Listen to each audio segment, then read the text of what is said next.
Baltic देश Estonia में NATO की बड़ी तैनाती को लेकर खबर आई। एस्टोनिया में ही फाइटर जेट्स तैनात किए गए हैं। अब रूस पर नजर रखने के लिए फाइटर जेट्स की तैनाती।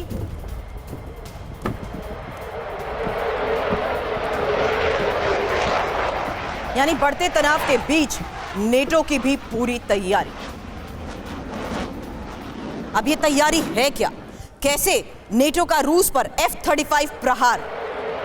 यह खबर है एस्टोनिया के अमारिया बेस में F-35 की तैनाती को लेकर, और आसमान में ही 24 घंटे पेट्रोलिंग भी की जा रही है। हालांकि F-35 को रेडी टू अटैक मोड पर रखा गया है और एस्टोनिया से ही मिनट्स में F-35 सीमा पार कर सकता है। लातविया लिथुआनिया से भी रूस की घेरेबंदी। नेटो को जवाब देने के लिए रूसी सेना पूरी तरह तैयार। अब सैनिकों की कमी से जूझ रहे यूक्रेन के बड़ा फैसला, जहां मोर्चे पर 10,000 रोबोट तैनात करेगा यूक्रेन। अब रूसी सैनिकों पर हमला यूक्रेनी रोबोट्स करेंगे। युद्ध क्षेत्र तक रसद भी यूक्रेनी रोबोट्स कैसे पहुंचाएंगे, ये देखिए तस्वीर। तो फिलहाल जेलेंस्की की ये रोबोट आर्मी है क्या, और रूसी सैनिकों पर हमला करने के लिए इसका कैसे हो सकता है इस्तेमाल? क्योंकि 10,000 रोबोट्स तैनात किए जाएंगे। ये एक बहुत बड़ी खबर सामने आ रही है, जहां आज के इस हालात के बीच में यूक्रेन की ये एक और बड़ी तैयारी है। इनकी संख्या जल्द बढ़ाने का फैसला भी होगा। हालांकि अग्रिम मोर्चों पर रोबोट आर्मी की तैनाती को लेकर यह खबर है, जहां आमने सामने की फायरिंग के साथ साथ कवर फायरिंग भी ये रोबोट्स कर सकेंगे। गोला बारूद पहुंचाने में भी रोबोट्स मददगार साबित हो सकते हैं, घायल सैनिकों को निकालने में भी मदद।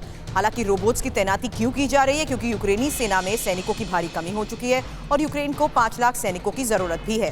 हालांकि सेना में भर्ती की उम्र है 25 से 18 साल करने की तैयारी।